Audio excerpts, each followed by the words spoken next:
In this video you are going to learn what combustion is, the difference between complete and incomplete combustion, the products of the two types of combustion, and the effects of the products of combustion. Combustion is burning, usually in air which is all around us, or oxygen. It's an exothermic reaction, which means it gives out heat. A fuel stores potential energy that can be released as heat when we burn the fuel. An example of a fuel is natural gas or methane.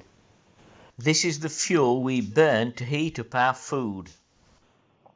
Methane, like other hydrocarbon fuels such as petrol, can undergo either complete or incomplete combustion. When methane undergoes complete combustion, that is in a plentiful supply of air, it produces carbon dioxide and water, as shown by the equation. CH4 gas plus 2O2 gas gives CO2 gas plus 2H2O gas.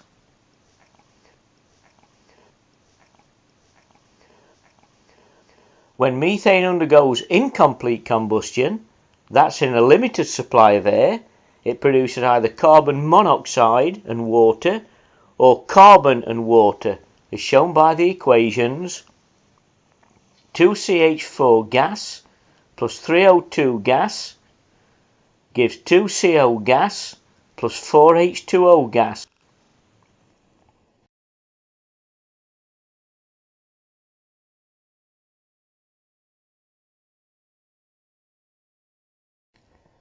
CH4 gas plus O2 gas gives C solid plus 2H2O gas.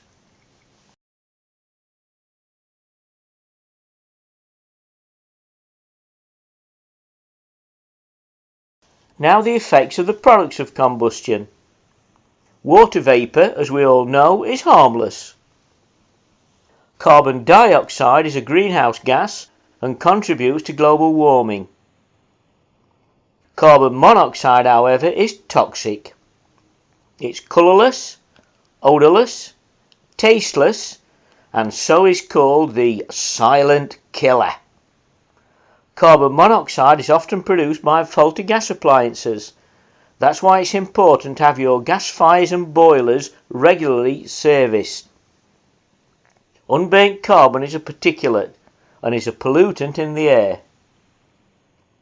So, to recap, combustion is burning, usually in air or oxygen. Complete combustion of hydrocarbons produces carbon dioxide and water. Incomplete combustion produces either carbon monoxide and water or carbon and water. And the products of combustion have various effects.